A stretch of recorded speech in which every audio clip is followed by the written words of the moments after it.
Yes, yep. Good morning. This is Blossom Johnston, founder of Idaho Partners for Good. And this is another monthly nonprofit success lab. Welcome to our participants. This one you don't want to miss.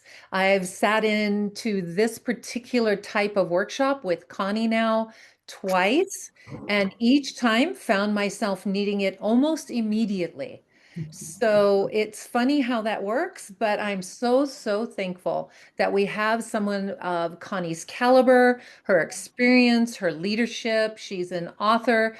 We deploy her as one of our consultants. She has her own consulting firm. She was the Woman of the Year for the Meridian Chamber of Commerce. I can go on Connie because she is one of the foremost leaders in Idaho when it comes to business and nonprofit leadership. So I'm going to set the stage there, but I'm also going to align us and ground us in Idaho Partners for Good. The mission for our organization is to reinvent how people like you and me give, share our expertise, and do greater good together. Our vision is to develop stronger, healthier, better equipped nonprofits so they do more of what they do best. And we need that even more now. So, with that, I will turn it over to Connie. Thank you, Connie. Thank you.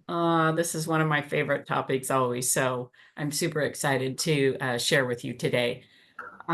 So one of the things we just refer to it as stomping out drama, but really it is how do we have conversations that are productive, that keep each other safe. And what I see in the world is very common, even in leaders sometimes, is they don't know how to lean in and go along a full transparency conversation that brings value. And so what happens is people retreat and or find the wrong person to talk to, not the person that the conversation is about. And as a result, we get a lot of drama. And if you talk to CEOs, I am friends of many CEOs, and there is a kind of a little bit of a comment that comes up every once in a while, which was, I would love my job if it weren't for all the drama. So it gets in the way. And I have had this incredible experience of having incredible mentors and consultants and experts that, and I really started working through my career earlier in my career when I really wanted to build culture. And the number one thing I learned is that drama is the biggest culture killer. And it actually really hurts organizations. It's expensive. And so I'm super excited to give you some tips. One of the things that I absolutely love in my consulting business is to get real and get practical, because I can give you all the theory in the world, but if I don't provide some good practical tips on how to do this, and dealing with drama requires some practical tips. So I'm excited. What I want you to do is make sure you feel like you can throw in questions. So just throw them in the chat. Brianne is going to be looking for those and watching for those and making sure that she can just stop me, interrupt me at any point in time. Feel free to do so, and we'll do that. We'll also have a little bit of practical time together where we can have some good interaction as well. Okay. All right. So the very first thing is just to really understand why all this matters. And I love this quote about conversational capacity, because what it says is it's hard for organizations to make progress if they can't get in this space. So your effectiveness goes down every single time you don't have a good conversational capacity in your organization, which is having the real conversations during difficult times. Easy times make it easy, but it's when you have challenging circumstances, such as a disagreement between a board and a staff person, or a disagreement among your peers about what your highest priority should be on your strategic plan. Or sometimes it's just differences of a personality that show up. So the important part is to remember that we need to exercise this muscle, and we need to do it during tough times, because that's always when the stakes are the highest. So I shared this in a few of my other sessions. This one I think is really important, is to understand. So there was a lot of research done, and I can attest to these when I just think about what shows up in my consulting world, but also as I led a team when I was at the credit union. I had about 115 employees. And when I led this team of leaders, what skill sets that we were constantly working on, even at a senior team level or a board level. And so these are the missing skills, these are the gaps. And so anytime you can work on any of these five, if you are a leader in your organization, you will build credibility. And so that one is really important. So two we're going to really lean in today is this whole courageous and crucial conversation, because you can't stomp out drama and have a drama-free life unless you get good at this. But also, how do we lead with a consistent voice where we are constantly supporting the leaders of our organization, which is, even if we're in disagreement, how do we lead this organization with a consistent voice?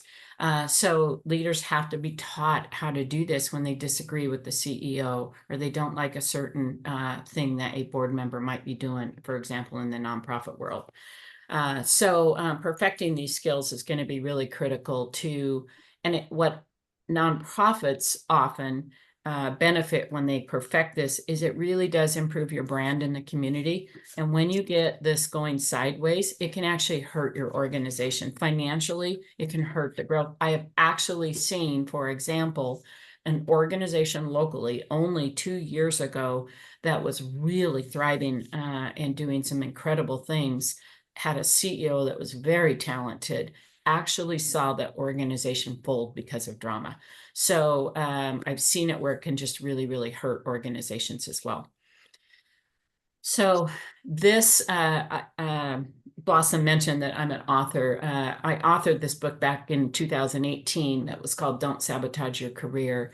And my whole purpose for this is people kept telling me, Connie, you need to share this. We're not talking about these things that matter in a person's ability to grow their career, to build credibility, by the way, is really, and improve their professional brand, which are all the things that people do that we're not talking about. And drama is one of them. I have a whole chapter about this in my book because I saw it kill teams. I saw it be the biggest obstacle in people respecting their leaders.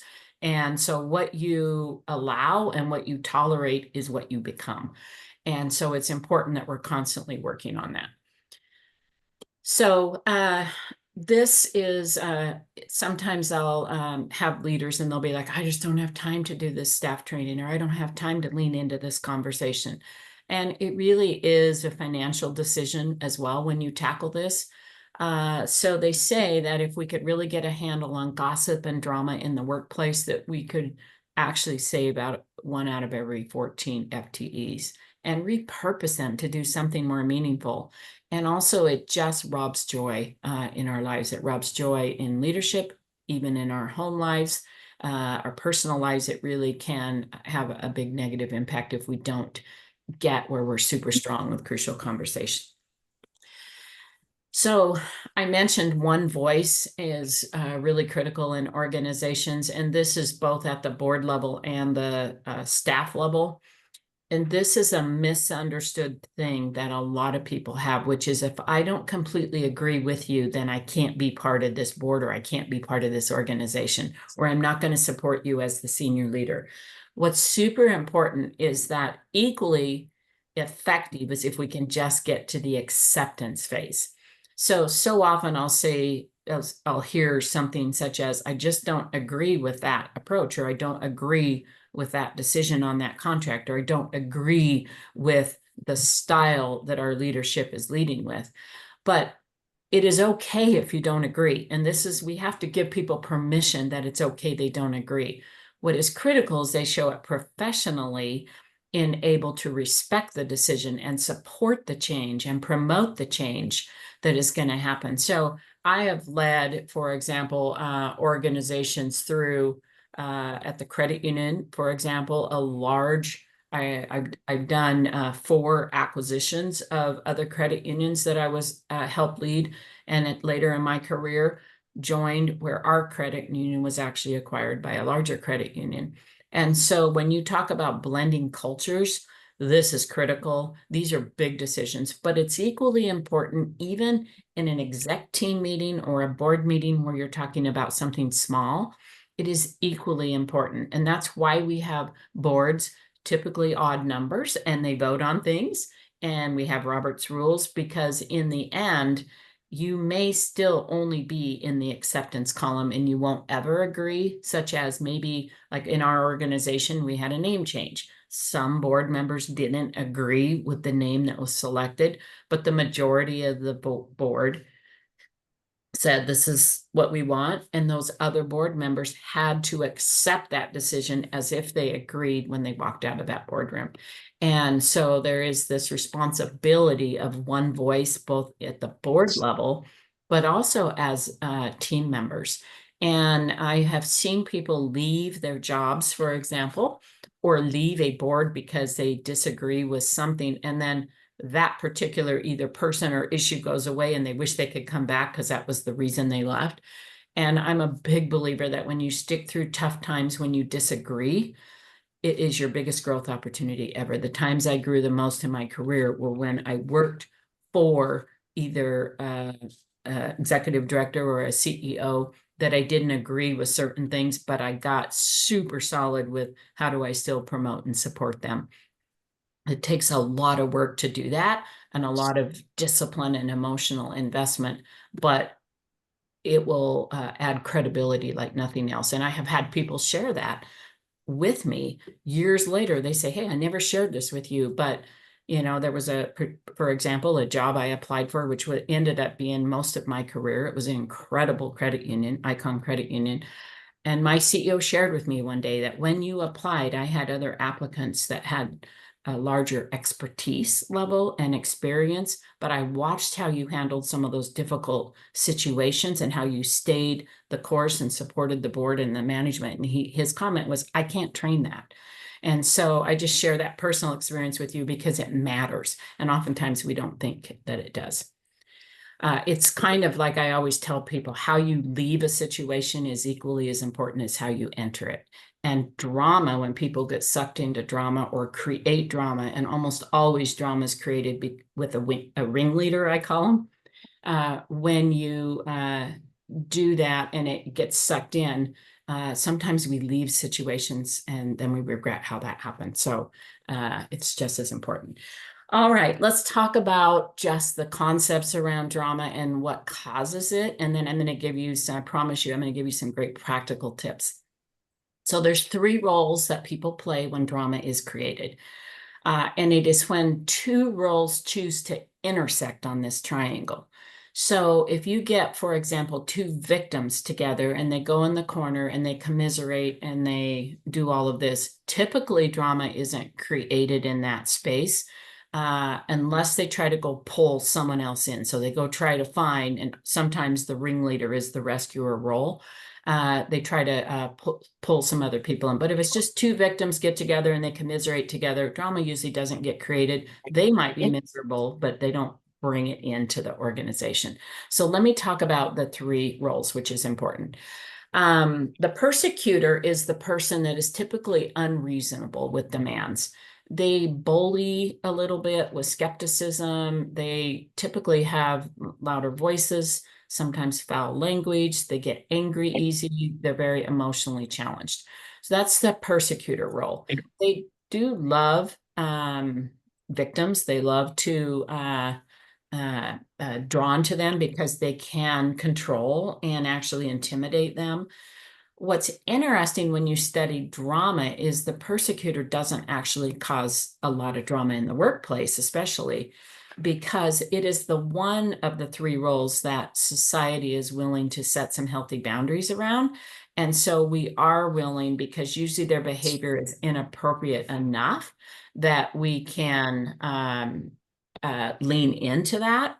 And so but it can actually create some drama, but typically we're willing to take action with persecutors, and people are willing to go to the HR department about them, things like that. So but just know that that is a role.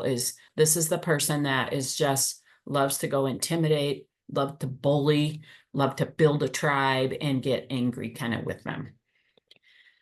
The next role is the victim. So the victims are the people that typically appear helpless. They don't like solutions. They actually don't even want solutions. So they won't go to the person that they have a grievance with and have a good, healthy discussion because they don't even want to solve it. All they want to do is stay a victim. And what's important about victims is they become very codependent on the listeners, the rescuers of the group, but they really won't even own their own situation. So all of what they are sharing typically is all about the harm that other people are doing to them. And what is interesting is that they will almost always rally a team. Like I said, there's almost always a ringleader, and they'll use this team to help promote or add legs to their grievances. And they will accuse other people, especially their leadership, if they have an issue with their senior leadership, they will accuse them of not paying attention or not listening. That's the victim mentality. The one thing that you want to listen for to get in your mind clarity around if the person is a victim mentality is, do they want a solution, or are they just out to hang someone up? And that's what you want to listen for. Are they willing to lean into the conversation and be there to the end of the conversation, or they go round about that person and go find someone else? And then it's all at that point, once they get in that mindset, the people that they have grievances about, that person can do nothing right, usually, because we create a lot of stories for ourselves in that. And so that kind of happens with this. So that is the victim role is not the person that are truly victims. And what I mean by that is if you get in a bad car accident or you have something really unfortunate happen in your life, that isn't the victim mentality I'm talking about. I'm talking about the people that just adopt this mentality and don't want to move forward or don't want a solution. And typically what they do, because I've seen this happen in our organization, but also as I work on a lot of executive coaching, one-on-one executive coaching in my business, almost always there is a person that is in this space if they have a person that's causing the team to be miserable and or breaking down culture. And so it's important that we figure out who these people are. And so that's a victim mentality. The rescuer is the person that they actually create quite a bit of drama because they listen and they get sucked in very innocently. Our world of nonprofits are full of rescuers. And so the rescuer thinks they're helping because they are the advice person. They are the person that people keep coming to. And what they don't understand is that they enable the situation and make it worse, because you have to remember victims hate solutions. So what we have to understand is that the rescuer actually creates the most drama of the three because they enable it and they allow it to continue. And the other thing about rescuers, because they're such caring people and they love to listen, is they get intentionally curious. So they love to circle back. So when someone comes to them and says, I trust you, I trust your advice, can I brainstorm with you, or rescuers often make good people that people come and vent to. That's the phrase. People use venting as an escape when really it's just gossiping and creating drama because they typically want to vent and they don't want a solution. So rescuers, what's important to do is to understand the role that they play. And our number one job is to get the rescuers to help the victims solve their own problems when we want to reduce drama. And if we don't step into that space, this is just a vicious circle that just kind of keeps going. So what's important to know is rescuers often end up becoming a victim themselves. So here's a scenario, for example. If I'm leaning in and I'm helping another victim repeatedly, and it gets to the point where I can tell the victim is not wanting to solve their problem. They just want to keep coming with the next new thing. So I start to set healthy boundaries and start to explain and say, I just can't lean into that space anymore. You really need to go talk to your supervisor about this. And we start giving them all this advice. Then what happens is they'll actually turn on us. And they will actually sabotage the rescuer, and they will do, because now they're no longer part of this little tribe, is what happens. So what is important to know in really solving drama and stopping drama in our lives is that we have to get really good at helping the rescuers help the victims solve their own problems. And we have to do it in a non-judgmental way and in a caring way. But most people don't know how to remove themselves out of a situation when they get sucked into it because they care more about this whole victim mentality and what they're going to do to them than they do about showing up with a good, credible brand. So here's what we do. This is the practical side. So we have to remember that drama can be minimized if we can completely shift our focus to get the victim to own their own problem. And we have to do this very carefully, and it is an art. It is a craft. But when you get good at this, it actually helps you as leaders in many other aspects, such as being a curious leader, being a more strategic thinker because you slow down and ask more questions.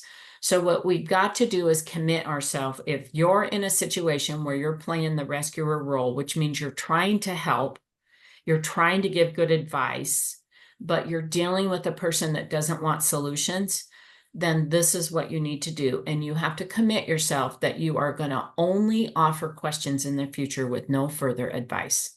Because we have to remember, if they knew how to solve it, they would have already solved it. And so they don't know how to solve it. So when they start getting questions, it forces them to start getting their brain into solution mode because they have to answer the question. And but they have to be worded very carefully. So you want to wait 30 seconds after you ask a question, which, by the way, rescuers are horrible at staying silent after they throw a question out. They are horrible at it because they want to keep helping. But it is incredibly beneficial how it happens and how it works. So here's the most important thing. If there's one slide in this whole session today, it's to learn the power of the word what. So when you start a question with what, it does not trigger defensiveness. If you say why or how or when, it immediately establishes a tone of defensiveness. But when you say what is a word that triggers the brain to start solving problems? So and then the next critical thing is you must include the word you. If you say, what can I do to help you? Who owns the problem?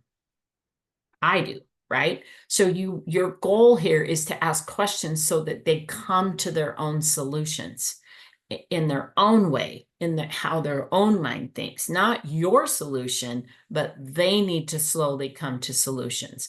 And what I recommend you do is start super simple with these.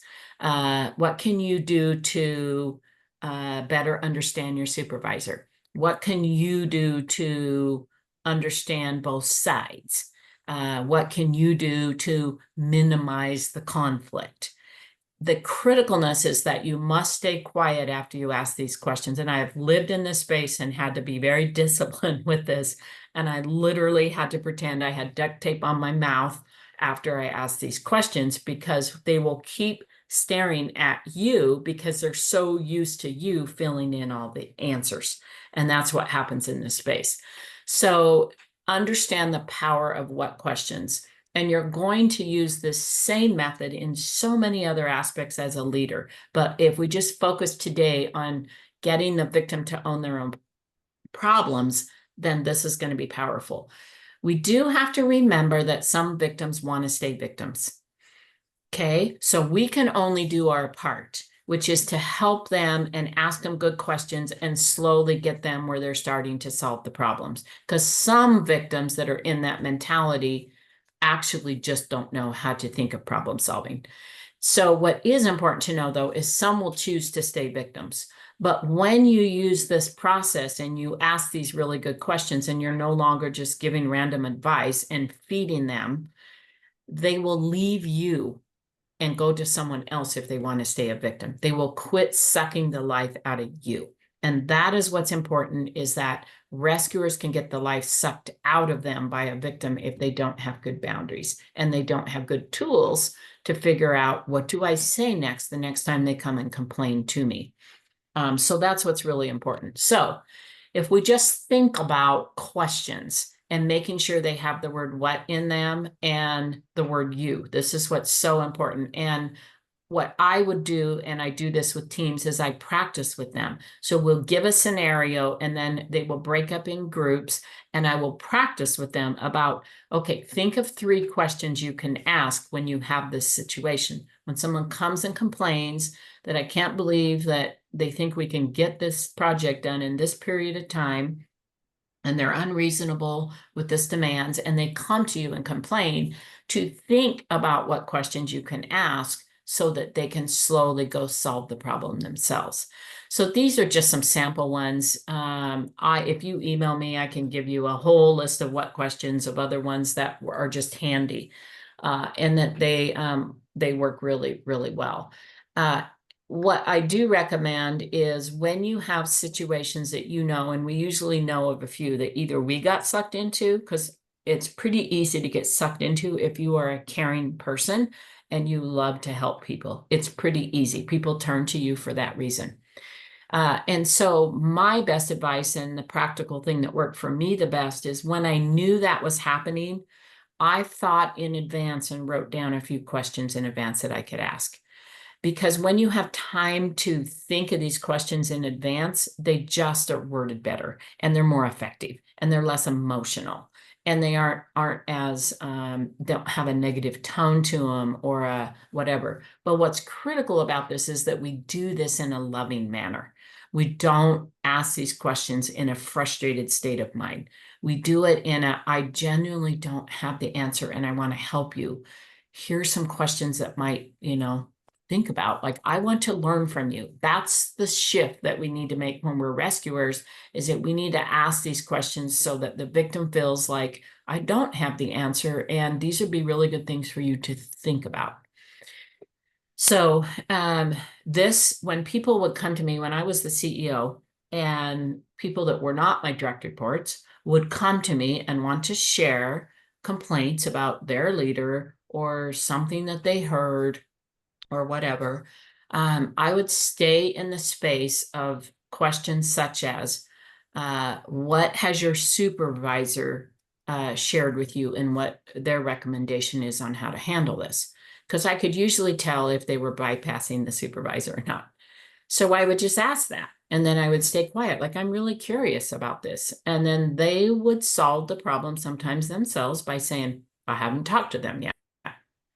Okay, what do you need to feel safe that that conversation is going to go pretty good? So you can still be helpful, but you are not giving advice. You are not saying you need to go talk to your supervisor about this, because victims hate that. They don't want the solution. They will say, oh, okay. They just won't go do it because they don't know how to do it, or they would have already done it. And I think that's the most important piece around all this, is to understand that the victims don't know how to solve these problems. And so they are communicating in a way that is all they know. They don't have that opportunity and the blessing that we have as rescuers to see what happens. And really smart people get sucked in as rescuers all the time because they're brilliant and they have the answers. Equally as important, I use this in building strategic thinking skills with my team. So here's an example. I had a team that was really amazing team. My team was smart. The work ethic was incredible. They cared about the mission of the organization. They were strong workers. They were great people. They did lean a little, their skill set leaned a little on the execution side of things. In other words, they were stronger at getting the to-do list done than they were at thinking, what does success look like if I do this task? And by the way, that is nothing wrong with my team. That is very common as people grow in their careers, because we get to where we are because we were really good doers. Now we have to stop and slow down and think about, why am I doing this? And if I put this system in, I'm not going to make a fast decision. I need to be asking the really good questions. So I had a team that was very much like that. So when they would throw together a proposal or a recommendation, which they did often, and because they were passionate about and excited about it, I had an executive coach that actually helped me understand that because I had been at the credit union for so long, I had the answers on every field in the system, every compliance, every regular, I had a lot of answers. They were just coming to me and bringing the problems to me. And while they were asking me, what should I be thinking about or what should I do? I was filling them with all the questions they should be asking themselves and all the information to think about, thinking I was being super, super helpful. And what I had to learn is after talking with all of them is they actually saw my list of questions as slowing them down because I might be thinking about things like things that would be, I'm a little more risk averse maybe than some of them. I also have the financial background. I have the accounting background. So I was thinking about the financial impact. I was thinking about the impact on the end user, all of these things. So I had to learn to shift to questions only. And so, for example, what additional vendors have you looked at? Oh, I've only checked one. Oh, okay. What value could there be in looking at two more vendors?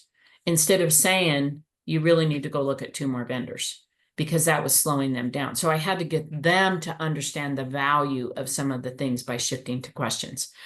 So that this works in not just stomping out drama, but building critical thinking skills and teaching people that you are not going to be the person they're going to bring all the problems to dump on your desk, and you're going to have to give the best advice you can, because then if they disagree with your advice, then there's this negative thing, right? So there was this profound moment one time. I've shared this example in the past, but it was just profound for me professionally and personally, but also it fits this. So we had a team meeting, and one of my IT people brought this proposal that we wanted to buy this big fancy software. And I could tell the whole team approved it, that no one was thinking of the list of things going on in my head, which was financial impact, efficiency and user impact, succession planning with it, all of these things, board approval, all of these things. And so what I did is I just paused and I asked the question. I said, what things of my executive team, what factors can you all think of that you can share with my IT lead, that you can share with him so he makes a really good decision here? And everything going on in my head, they started rattling off, but they didn't before they approved it right before that moment. They approved it because they wanted to be part of the fun piece of it. And they wanted me to be the yes, no person, because then I had the accountability for it, not them. And it just started working. It was masterful when I started using this, and it completely shut down drama in that regard too, because people knew if they were going to bring a problem to me, I was going to help them how to solve it themselves. I was not going to solve it for them. And what happens sometimes is leaders know that they need to be in that space. They just don't know how to do it. So they'll say things like, I'm not going to solve this problem for you. If you bring me a problem, bring me an answer, bring me a solution. All that does is turn people off. So we have to get very crafty about how we ask these what questions, where we're still appearing to be very inquisitive and teaching and mentoring, but we can't do it for them. And so that's what happens with these what questions. The second critical thing for this is probably the second most important slide, is the first bullet here, is that we committed as a team to that we would have no pairing. So a no pairing code of conduct looks something like this. We all agree as a team that we want to deal with real issues, and we want to build a shared fate in our team. We want everyone working for the common good. So we commit that we will not pair off and talk about someone else unless we stop the conversation and wait till they can be part of the conversation. Now, this isn't when you're just strategizing. For example, if you are talking about, we need to promote someone, I need to add another layer in my organization, I need to figure out of these three people, who is the most talented that I can put in that spot. You're not gossiping about them to avoid a conversation. That is a strategic discussion. But when the tone of the conversation is that someone is avoiding a conversation, that is when this applies. So you all agree as a whole team that you will not pair off. And the minute you mention Susie's name, I'm going to stop the conversation. Ooh, you just mentioned Susie's name. Can we just wait till we can pull Susie into this conversation? Let's continue this conversation when we can get her in. And this will shut down drama and gossip faster than anything else. But it requires you all to agree to the code of conduct together and or set the expectation of the code of conduct. So in organizations that have a lot of drama, people aren't going to agree to this because they want to stay a victim and they want to join in all this drama. So, but what you can do is have a culture training. I refer to them as reset trainings. We're going to reset. We're going to work on our culture. It's going to bring us all more joy in the workplace when we do this. It's that type of training. And you go through these practical things like this and you give people the tools on how to start thinking differently and showing up differently tomorrow. I have done this with many organizations, and it is powerful if you can get the leadership to agree to this. The same thing is in the boardroom. In the boardroom, we have to agree that all real issues will be brought to the boardroom.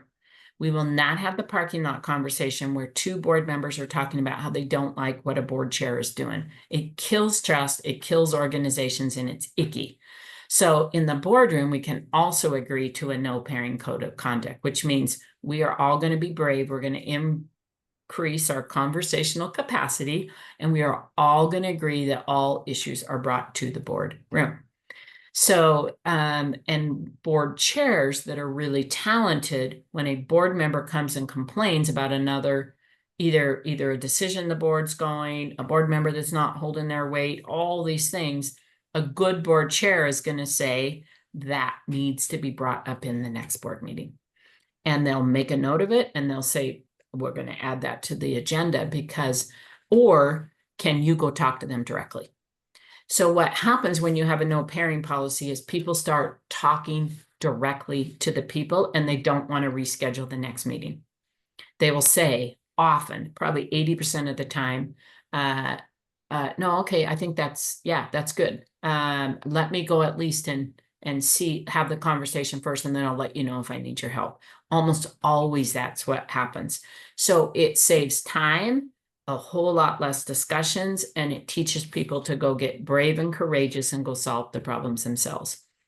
It's fascinating because I talk to many groups that I speak to, and I'm always asking them, think about your favorite boss you ever had, and what was it that made him your favorite?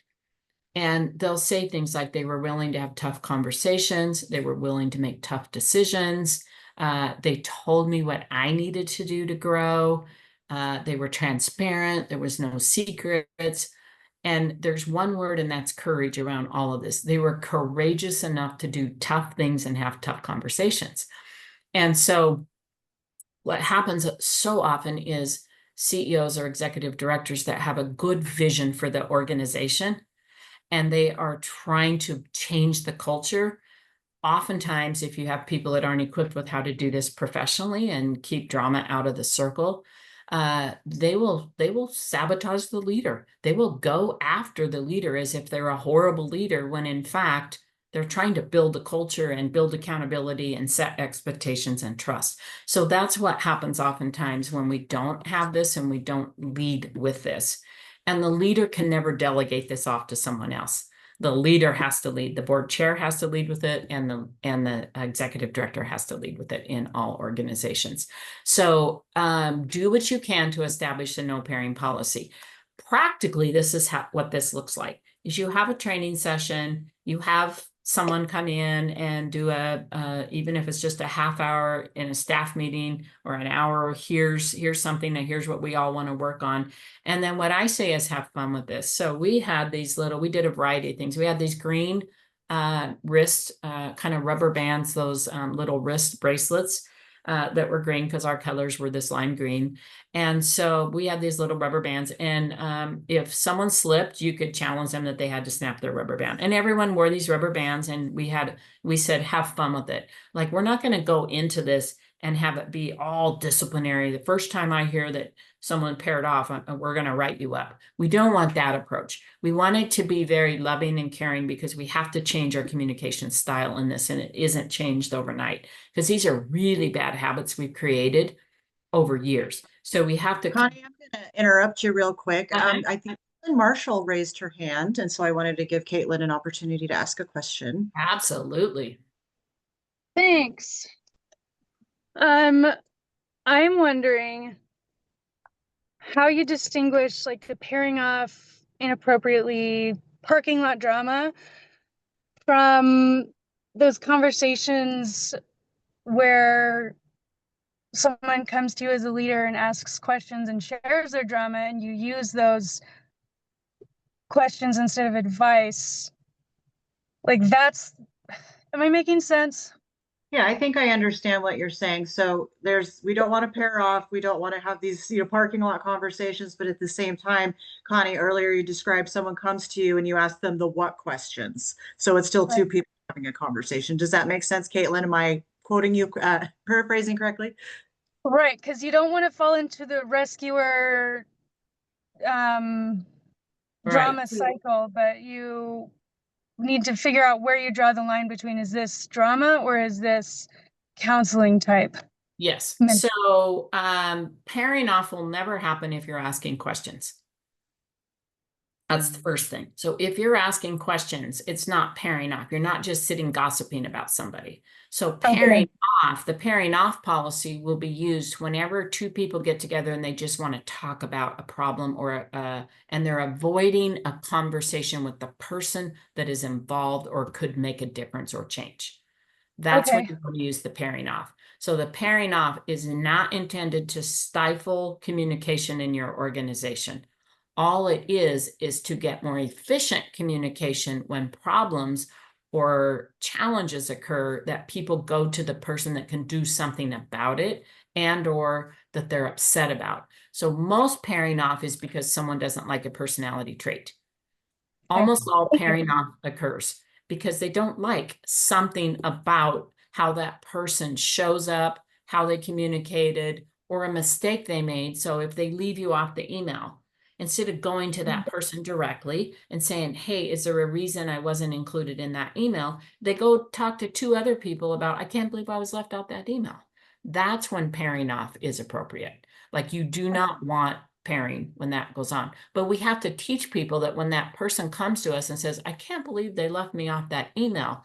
Now that's a person that's being a victim. Now my response is, that really sounds like it's something where we need to pull them into this discussion and get clarity around why maybe you're not in that group, and or shift and ask them a question if they're playing the victim. Thank you. Some people gossip when they're not really playing the victim. They're just gossiping, like, they're just negative or whatever. So you're going to use both of these tools. What the important part is never feel like you can't have a conversation about someone else when it is just strategizing, and it is not about avoiding the conversation in the future. So my rule of thumb that I always told staff is, as long as you're willing to have the next conversation, if you're the one that's upset, as long as you're willing to have the next conversation, if you need some help with how to have that person can ask you really good questions so you can get there. That's fine, because we don't know how to do this a lot of times. Yeah. Thank you. Yeah. Very good question. Any other questions right now before I go on? And we'll have some time at the end where we process as well. Okay. So we have to set healthy boundaries. We all do. If you are a rescuer, think about all of these situations and start thinking about, how do I set healthy boundaries? But know that once you start setting healthy boundaries, victims may leave you. So oftentimes this is what happens, is we get really good and we say, you know what? I just want to really, I really have got myself in conversations that it isn't my department. There isn't anything that I can do about this. So I really want to kind of remove myself from this. But if I can ask questions to equip you to go have that conversation, I'm happy to do so, something like that.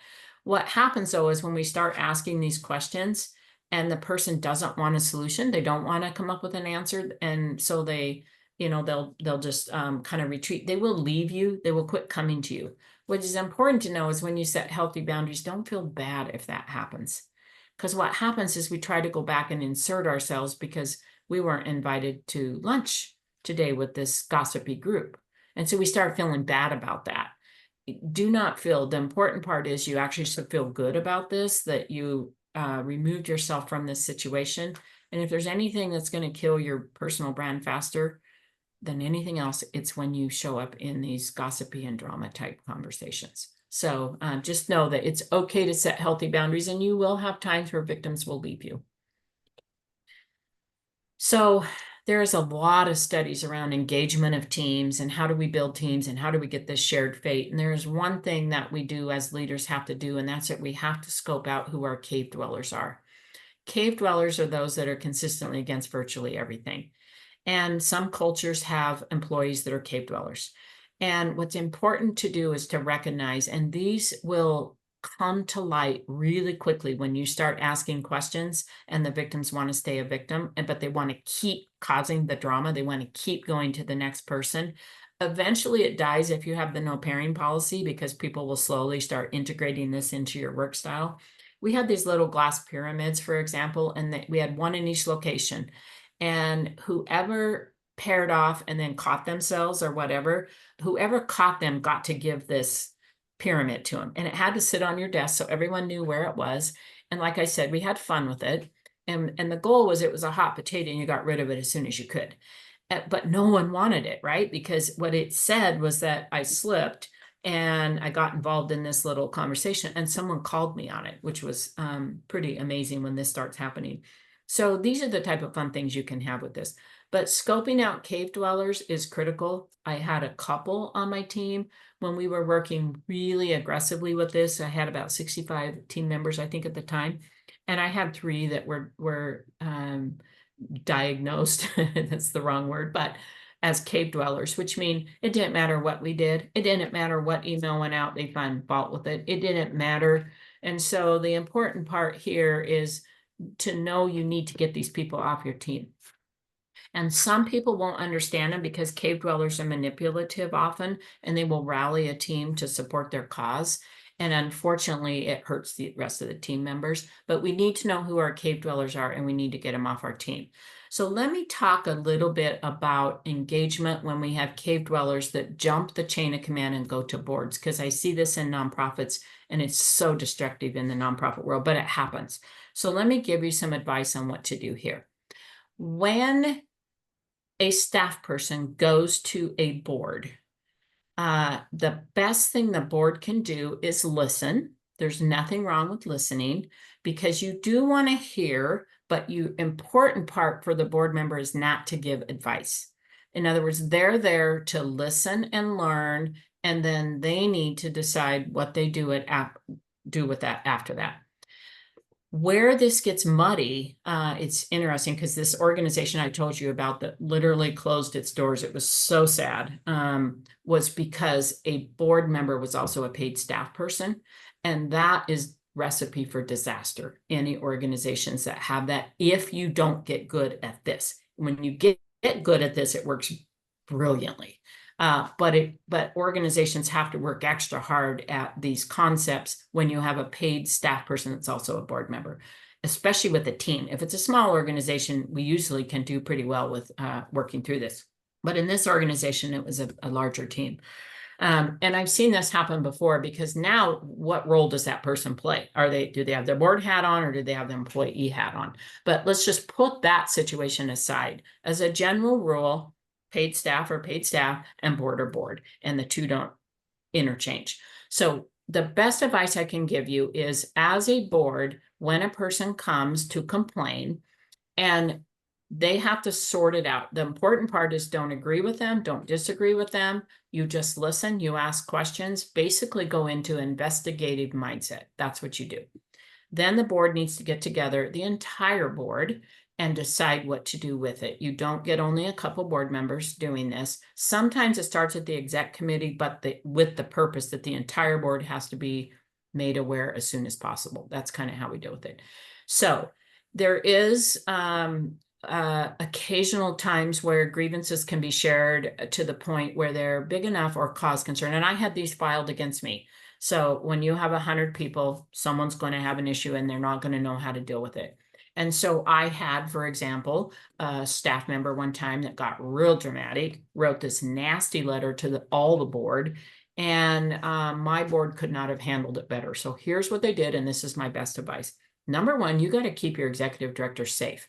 You have to have open transparency, and you got to keep them safe. The point where the board is talking about the executive director and keeping them unsafe, that isn't ever a cool situation. It's not fair to the executive director. It's like putting you under a firing squad, basically. So, but here's how my board chair handled it, and I couldn't have asked for it to be done better, because I felt safe in the whole process. The board felt safe, and they did the right job. So this person filed a really nasty, and the letter contained things that were just, I couldn't even imagine where they were coming from. There were nothing that was ever brought to my attention. They were conversations I never had.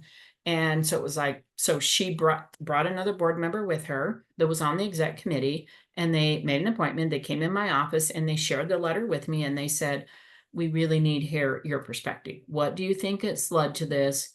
You know, we want to hear your perspective. So I shared my perspective, which is, maybe I can see 20% of why she would feel that in this one paragraph. I don't even know where the rest of this is coming from. So my advice to the board, and this is the second thing the executive director needs to do. My advice to the board was, I encourage you to come in and do an investigation. Come and talk to the employees. And because you will always wonder, you don't live in this space, and you're always going to wonder what truth is in this letter and what drama is in the letter. So just come and talk to the employees. You don't tell the employees why. You just say, hey, you can say something like, we received a complaint. We received a concern about Connie's leadership. You can say something like that, but you don't say who filed the grievance. You don't say the specifics about their grievance, because your job is to investigate and come in and determine the facts and listen.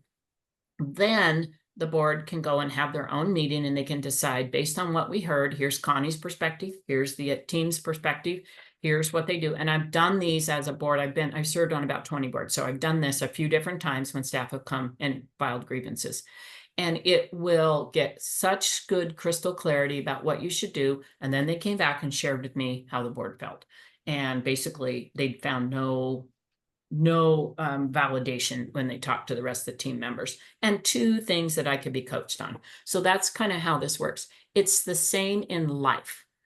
So I just shared a board experience with you, but it is the same in life. And the message here is that open transparency and listening, and not creating all the stories for ourselves, and not letting a whole team get us riled up, because the truth is somewhere between. Typically in that particular case, it was awful. I felt terrible. I couldn't even imagine. It came out of nowhere. And in the end, she was not holding herself accountable in her job. And I think she felt the pressure. But I learned this was her mantra and 3 other employers later. So that's just an example of how we can utilize this in the board too. Sarcasm, be really careful if you are a person that loves sarcasm. These are the reasons why people use sarcasm. And it is a way to avoid having a real transparent conversation. And they're usually jabs. And so just be careful. If you are a person that loves sarcasm, or has a person on your team that loves it, it's important you coach them through it. So tools, Master of Crucial Conversations is by far the best book on this. If you want to do a book club with your team, if you want to read it yourselves, by far, it's my favorite one, is Crucial Conversations. These are some other ones. So I love this book, The Little Book of Boards. And this is good for executive directors too, because they can learn a lot about that. Those are just resources for you.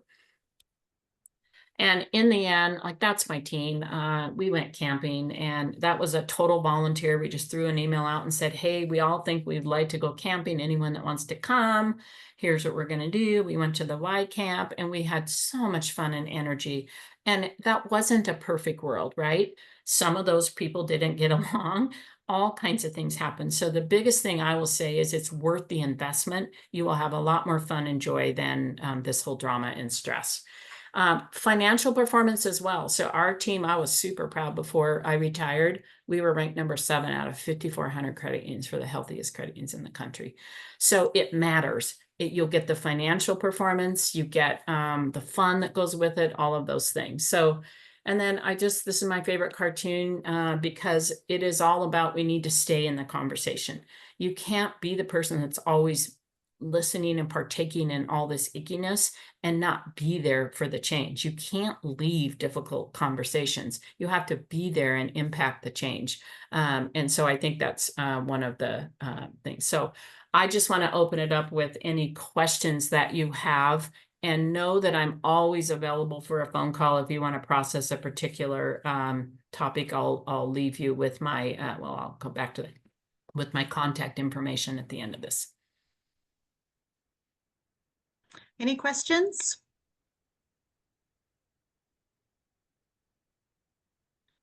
This is good board training as well. I will share, it's not just team training. It's a really good training.